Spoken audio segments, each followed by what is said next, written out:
अपनी लिखावट कैसे सुधारें?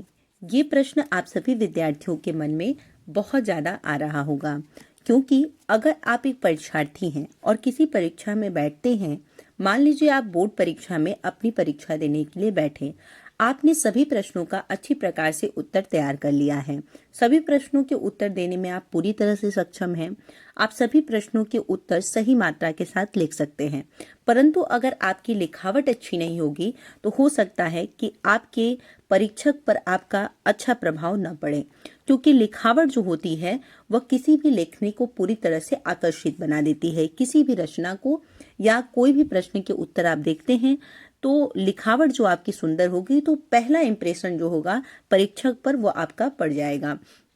तो अपनी लिखावट कैसे सुधारें? क्या इस समय अपनी लिखावट सुधारना संभव है? तो मेरा उत्तर हमेशा हाँ होगा, क्योंकि करत करत अभ्यास जड़मति होत सुजान, रसरी आवत जात के सिल पर परत निशान। यानी आप संक्षेप में कह सकते हैं कि निरंतर अभ्यास करने से कुछ भी संभव है। तो देखिए, सबसे पहले हेडिंग, अगर किसी भी प्रश्न का उत्तर लिखते हैं आप तो हेडिंग लिखते हैं।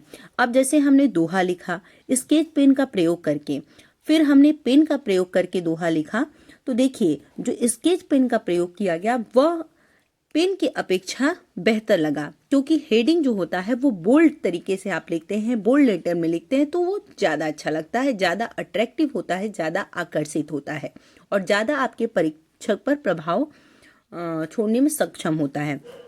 तो आइए हम और भी अच्छी तरीके से हेडिंग कैसे डालकर उसके अंदर कंटेंट लिख सकते हैं, इस पर भी हम चर्चा कर लेते हैं।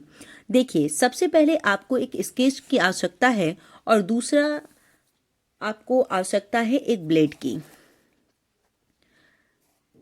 ब्लेड को आप खोलते वक्त ध्यान देंगे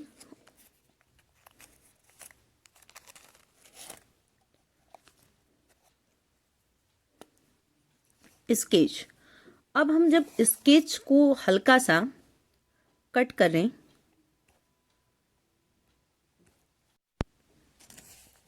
इस ब्लेड की सहायता से आप धीरे धीरे हल्का हल्का इस स्केच को ऐसे काट लेंगे और काटने के बाद आप इससे हेडिंग डालेंगे तो बहुत ही अट्रैक्टिव आपको दिखाई देगा।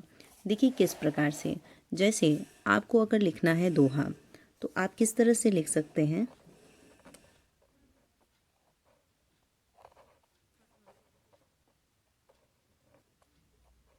तो आप इस तरह से आसानी से लिख सकते हैं, या आप इस तरह का भी प्रयोग कर सकते हैं।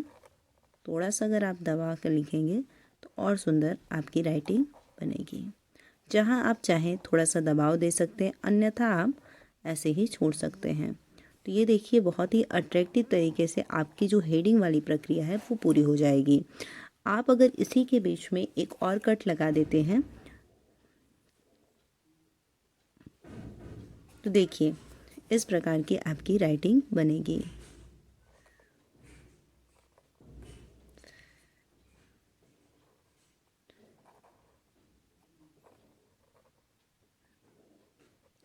सामान्य स्केच की अपेक्षा ये जो आपका एक बोल्ड राइटिंग होगा वो काफ़ी अट्रैक्टिव लगेगा।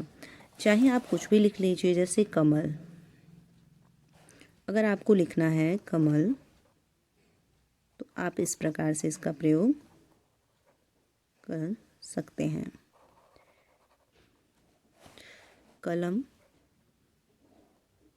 जहाँ आप चाहें हल्का दबा दीजिए और उसके बाद आप इसको बोल्ड करने के लिए और ज़्यादा थोड़ा सा दबाव देंगे तो आसानी से आपकी राइटिंग में सुधार हो सकता है।